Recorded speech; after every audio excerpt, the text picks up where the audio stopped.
Eo afaka va ianao? Eo afaka va ianao?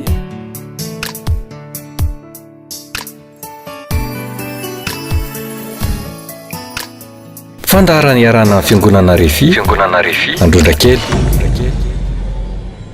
Mbola fifaliana lehibe ho ahy indray ny miaraka aminareo amin'ity androany ity, ka dia manolotra ny araba ho anareo tsiraray avy isam-batan'olona, isam-pianakaviana, isa-tokantrano ny tenako androany.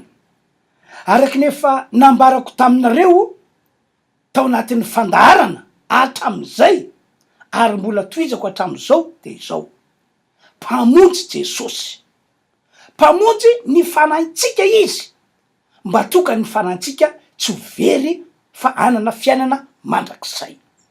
Mpanasitrana Jesosy, hainy ny manasitrana ny aretina rehetra mpahazo antsika zanak'olombelona, na manao ahoana sy manao ahoana ny heriny zany aretiny zany. Mpanafaka Jesosy, mpanafaka ny olona rehetra zay vesaran'ny ozina sy zay azo ny heriny devoly ihany koa izy. Mpamaha-olana Jesosy, areto de manamafy fa tena mahagaga, tena mahatalanjona ny fomba fiasana rehefa tonga eo amintsika izy ka hoe ama ny olana misy. Tena mahagaga, tena tsy takatry ny saina mihitsy. Manamarina izany rehetrarehetra zany moa ny tantara voasoratra ao anatin'ity baiboly ity. Fa ny tena mampahery tompoko de izao: tsy hoe fa iny ihany akory no nanao an'izany asa lehibe sy mahagaga zany Jesosy, na ihany ko hoe tamin'ny andron'ireo apôstôly ihany izy no nanao an'izany, fa hatramin'izao misy mantsy karazana fiangonana ohatrany hoe mamorona tsotro zao araky ny saina izy hoe tamin'ny andron'ireo apôstôly ihany no nisy zany rehetrarehetra zany, fa taorinandreo de nitsatra tanteraka ny asa fanasitranana, ny asa fanafahana, ny asa famahana olana nataony Jesosy Kristy. Tsy marina zany, fa raha mivolazan'ny baiboly no jereny de Jesosy no tsy miova, omaly, anio ary mandrakizay. Hebreo 13:15 no manambary zany. Androany zao de afaka aneo an'izany fahasoavana no tanisako rehetra zany Jesosy eo aminao manokana. Raha marary zao anao dia afaka nosotraniny androany. Raha matsapa fa misy herina fanaratsina, herina ozina mananketsa sy mita tao eo aminao dia afaka ny ovonjeny tsy ho vesaran'izany intsony ianao. Raha manana olana zao anao dia azo antoka fa afaka ny ovonjena tsy hoe eo aminao ntsony zany olana zany. Raha ohatra ka zay le toko ambary, raha ohatra ka mino anao ary resy lahatra fa mahay an'izany rehetrarehetra zany Jesosy Kristy. Ity nefa misy zavatra tiako ampitaina aminareo. Matetika ny mamaika ny olona am'izao vaninandro zao indrindrindrindra de ny fanasitranana ny aretina mahazo azy, ny fanafana azy manoloanandreo ozina na fanaratsy zay mananketsa sy mamatotra azy, ary ny vahan'ny olana misy eo aminy. Zay matetika no mamaika ny maro. De hoy aho hoe raha mpamaky baiboly ianao, raha mpanaraka témoignage olona be deaibe ianao, efa nataony Jesosy daholo zany rehetrarehetra zany, ary asa mbola tiany asongadina eo aminao zany rehetrarehetra zany, satria efa nirahana Jesosy mba anasitrana ny marary, mba nafaka ny olona zay azony herinina fanaratsy, ary mba ama ny olana rehetra misy eo amin'ny olona. Anisany mission Jesosy mihitsy zany tompoko. Zany matoka ny baiboly milaza ato amin'ny Asy ny Apôstôly 2:7 manao hoe Jesosy Kristy zay nosoran'Andriamanitra tamin'ny fanahy masina sy ny hery ka mandehandeha manao soa, manasitrana ny marary ary manafaka zay rehetra azo ny herin'ny devoly satria Andriamanitra momba azy. fa izao kosa nefa tsy reo fahasoavana no tanosaiko reo akory no lara-pamena amin'Andriamanitra na hoe ny mamaiky azy ho ataony eo aminao fa ny amonjena ny fanahinao, ny amiarenana anao indray hoe ho atanany. Ilaina fantatrao mantsy zany ahoana ny baiboly tsy efa haitsika ve le teny Jaona 1:20 hoe fa toy zao no tiavan'Andriamanitra zao tontolo zao, eno tsara nomeny ny zanalay tokana mba tsy ho very zay rehetra mino azy fa hanana fiainana mandrakizay. Dika de hoe mba ho voavonjy zay rehetra mino azy ary hanana fiainana mandrakizay. Ny mamaiky an'Andriamanitra, ny lara-pamena amin'Andriamanitra tamin'ny alalan'ny zanalay tokana atao hoe Jesosy raha nampitiny tety ambony tany dia nitondra famelan-keloka ho antsika zanak'olombelona, ny amonjy ny fanahintsika, ny amerina antsika hoe ho atanan'Andriamanitra indray, ary indrindraindrindra mba hiaro antsika tsy ho very any amin'ny fariafy sy solofara fa kosa ny mba hanana fiainana mandrakizay miaraka amin'Andriamanitra ao an-danitra. Aza diny tokoa ry-mpiany malala fa nanana programa tsara mikasika ny amintsika zanak'olombelona nke ny tompoandriamanitra tsy to hoe nanana programa tsara izy raha nahary atsika ka nametraka atsika zanak'olombelona tao amin'ny sahetena eo amin'ny lafiny ara-pana ohatra no ariny ho tahaka azy isika zanak'olombelona.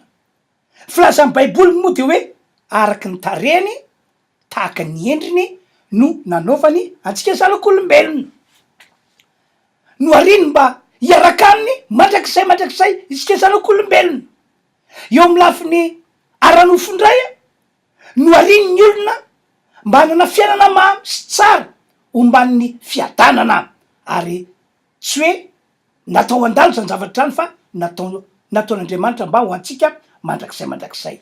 Andoka evakitsika amin'ny baiboly ato amin'ny Genesis 1:5 hoy izy andesika morona olona tahaka ny endritsika araka ny tarehintsika, aroka izy anjaka amin'ny asan-drano ao amin'ny ranomasina sy ny voromanidina sy ny biby fiompy sy ny tany rehetra ary ny biby rehetra zay mandady na mikisaka amin'ny tany. Ary Andriamanitra nahary ny olona tahaka ny endriny, tahaka ny endrik'Andriamanitra no namoronany azy, lasy vavy no namoronany azy.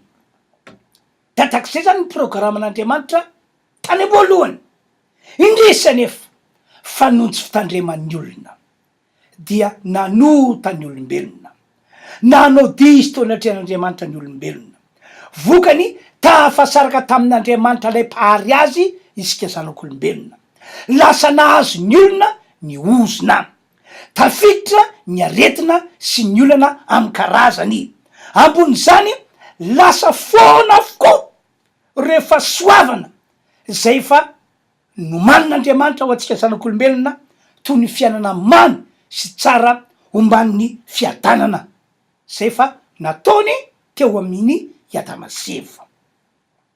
Zany ny zava-nisy ry havana. Fa izao anefa ny vaovao mafaly,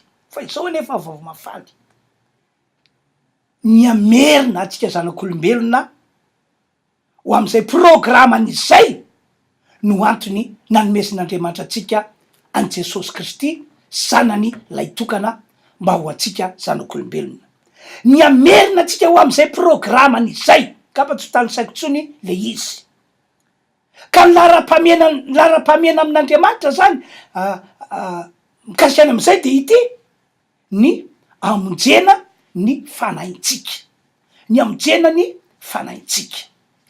no zany asa atao makivy raha ohatra ka tsy mbola sitrana ianao hatram'izao nefa efa manaraka zao fandarana ataoko zao, na ihany ko hoe efa tonga tany fiangonana RHEFI Androndrakely.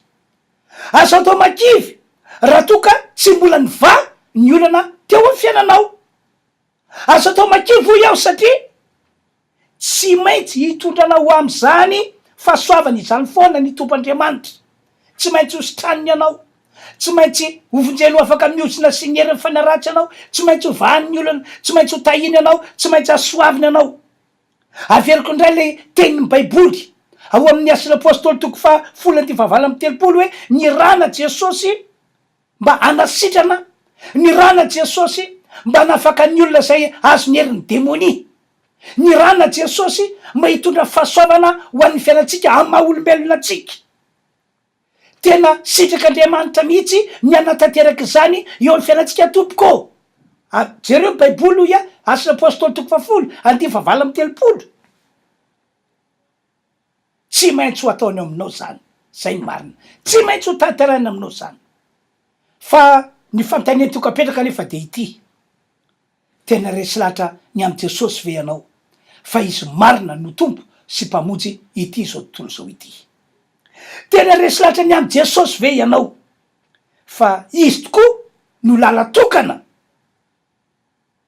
hitana ahafana lala tokana zay ahafahan'Andriamanitra mamerina ny olona hoe ho atanany indray ho arak'ilay programany tany am-boalohany. Efa noraisinao ve Jesosy ka nahazo toerana ao anatin'ny fonao izy, ary nahazo toerana ao anatin'ny tenanao. Mananatoka ve ianao am'izao fotoana izao fa efa voavela eloka ianao ary efa voavonjy ny fanahinao? Ry havanao, zava-dehibe amin'Andriamanitra ny mahita fa arak'izany ambarako zany ny fiainanao am'izao fotoana izao. Anome ohatra mazava aminareo aho entiko milaza fa ny famelan-keloka sy ny famonjena ny fanahintsika no lara-pamena amin'Andriamanitra ny mamaika azy aloha raha nanome antsika ny Jesosy zanan'ilay tokana izy. Hitanao zao amy boky Marko toko faharoa andiny voalokatra amin'ny 12 angamba tsy voakitsika le teny a fa lava le izy.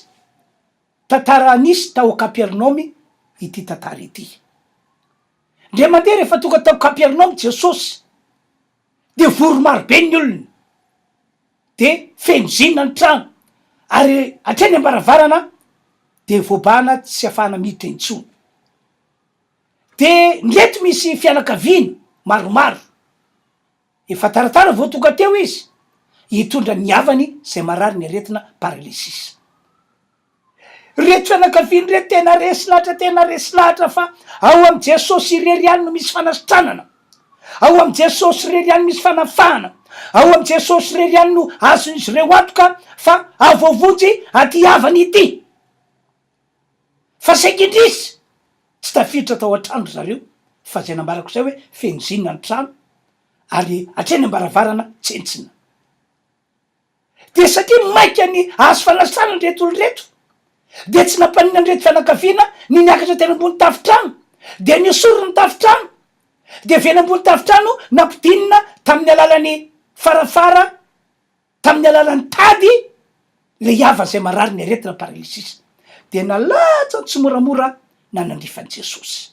Jereo nge zany famaikany reto fianakaviany reto hoe zany fatereny hoe ao amy Jesosy any misy fanasitranana, ao amy Jesosy any misy fanafahana, ao amy Jesosy any no azo antoka avoavonjy aty havantsika ity.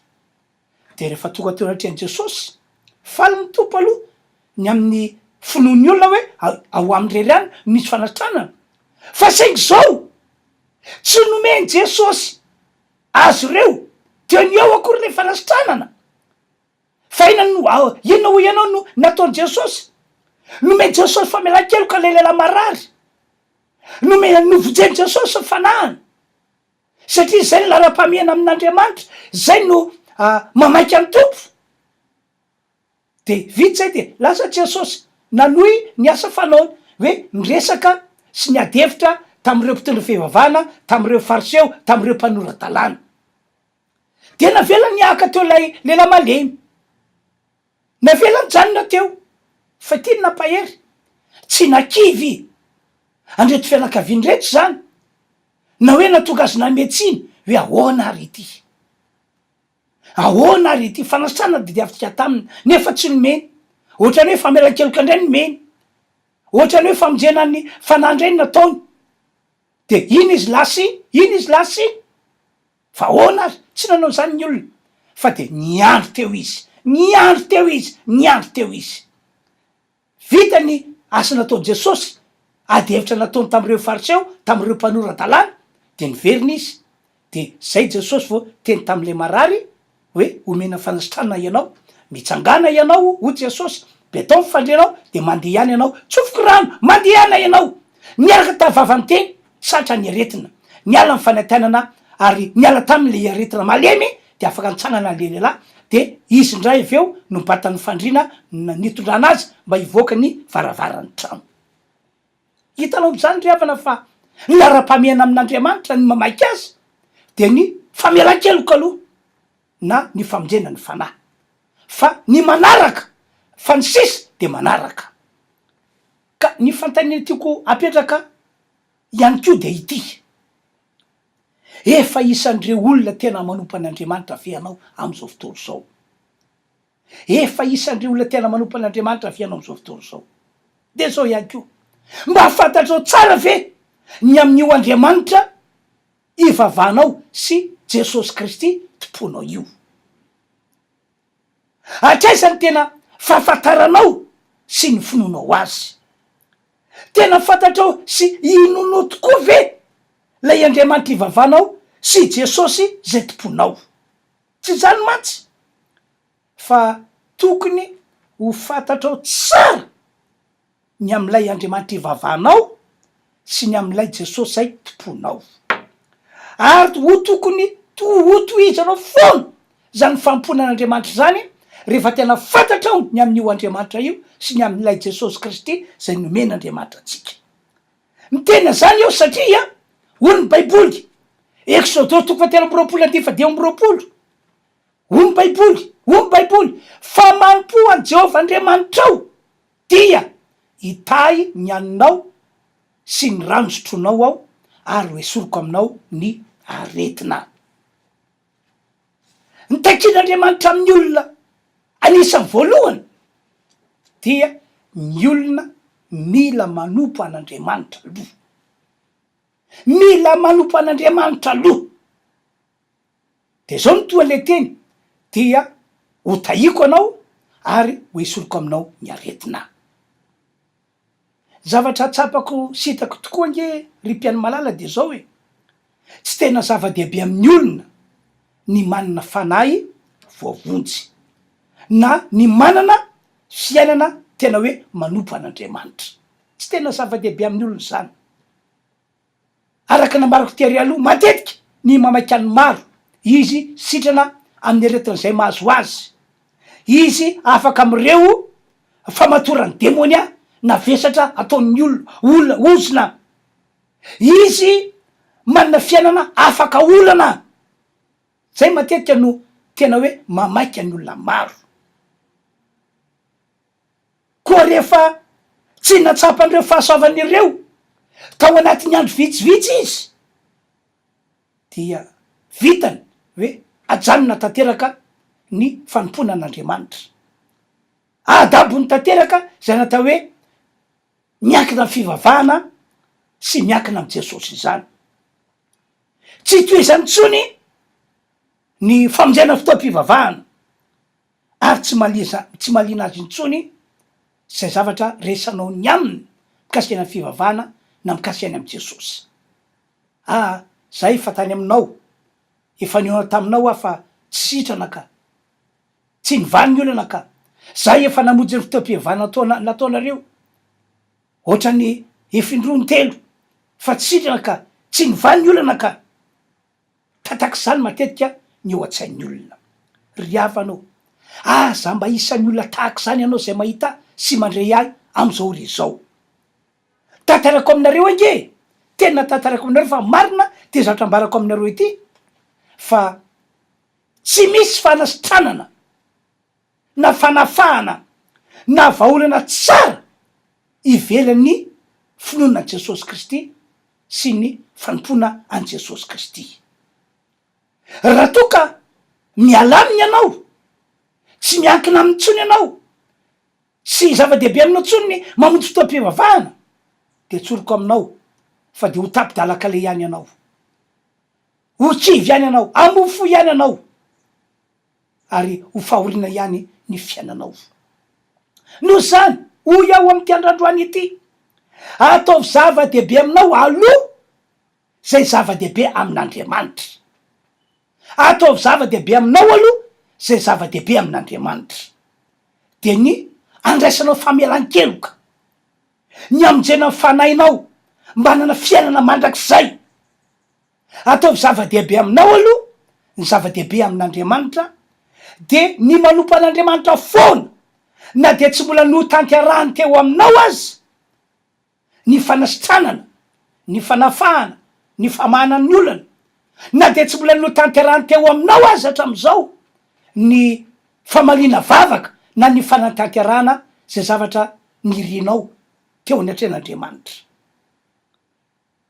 De ankoatran'izany, manana mihitsy anao faharetana miandry ny fiasan'Andriamanitra, fa Andriamanitra tompoko manana ny fotoanany izy, manana ny sitrapony izy.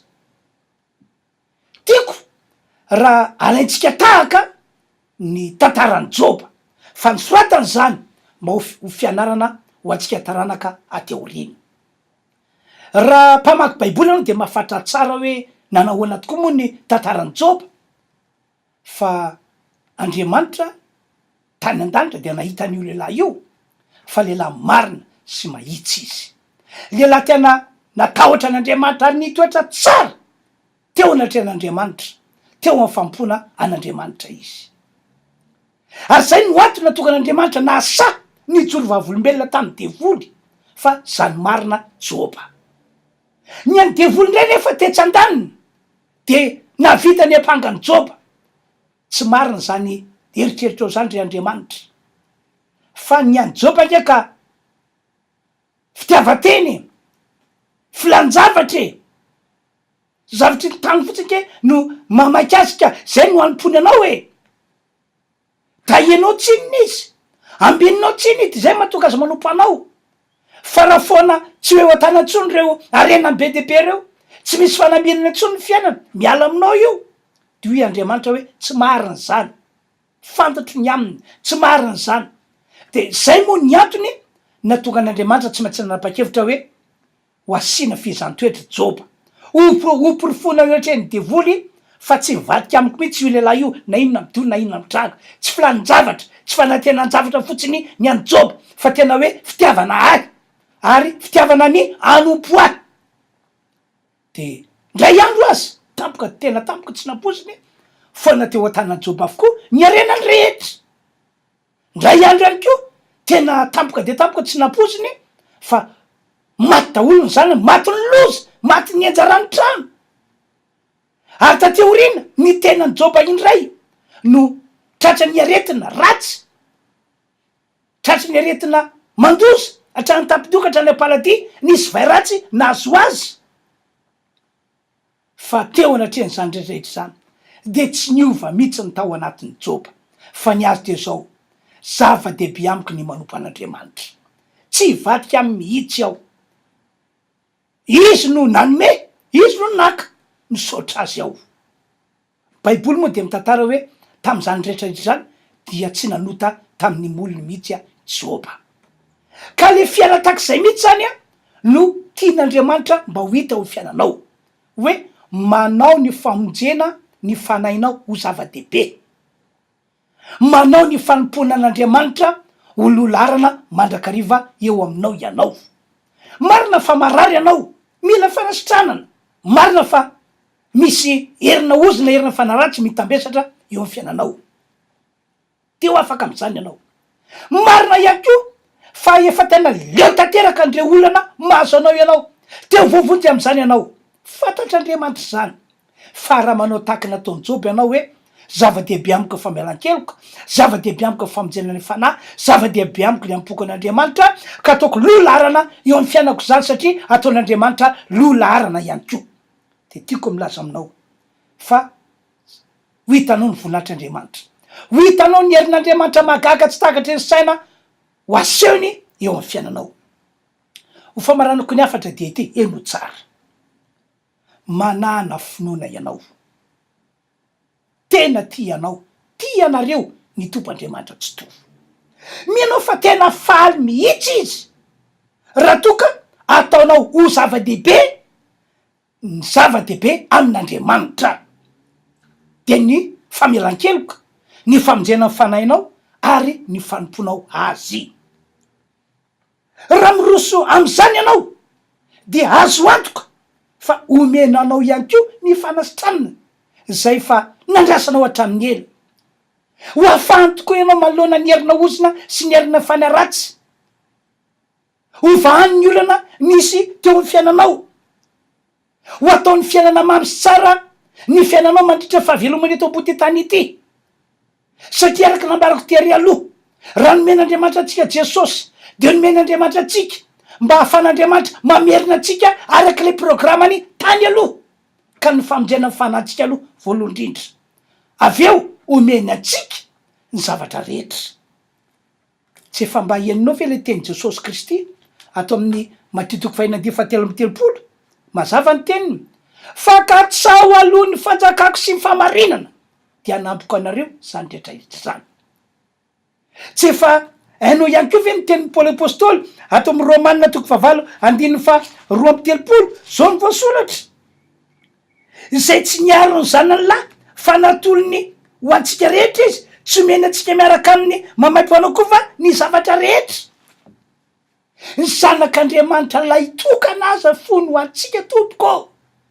De inona mbola isalasalanao manoloana ny fanasitranana, manoloana ny famahananao am'ireo famatoran'ny oza sy ny devoly, manoloana andreo olana manjoanao, inona ny salasalanao ny am'izany? Zanany azy fony ho anao io zanany io nge, zay moa filazan'ny baiboly azy, fa tsy iza io fa izy tenany, izy tenany, izy zay tompo tsy toa no nanefy tena ny tafo sy raha, nanaiky tonga olombelona ary nida tety ambony tany de nanolotra ny ainy ho atao sorona teo ambony azy fijaliana.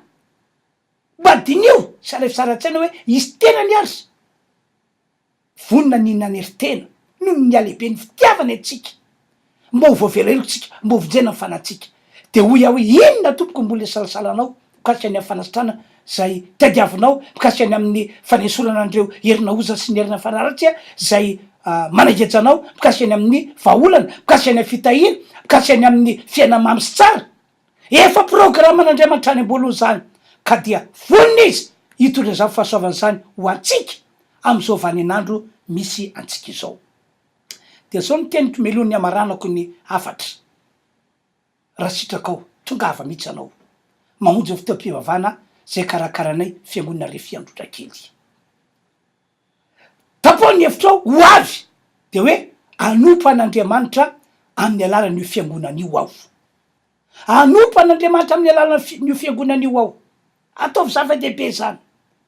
Fa raha zava-dehibe aminao zany, zava-dehibe amin'Andriamanitra tompoko, ny anasitrana, ny aman'ny olana, ny anafakanao amin'ny herina osa, manoloana ny herina osa sy ny herina fanaratsy.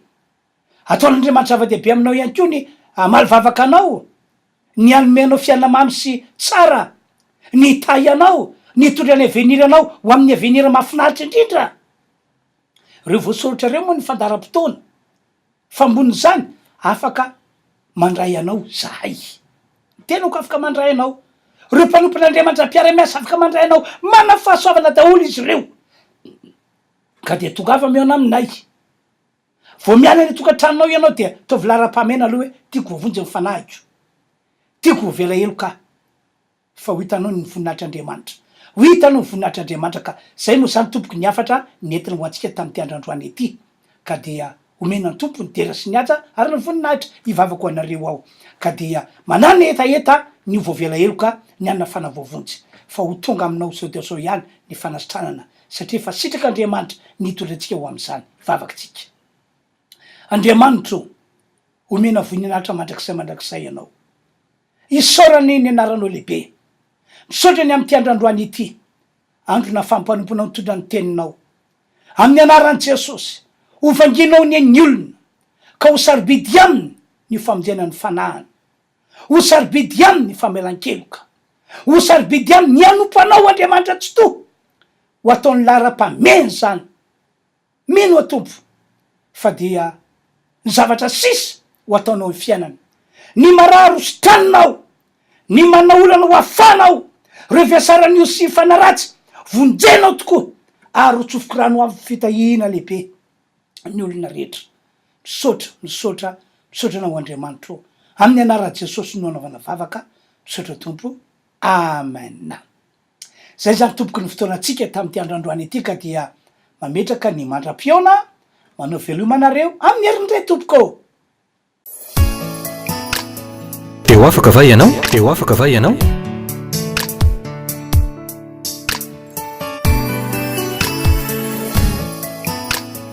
Fandaharany iarana fiangonana RHEFI Androndrakely.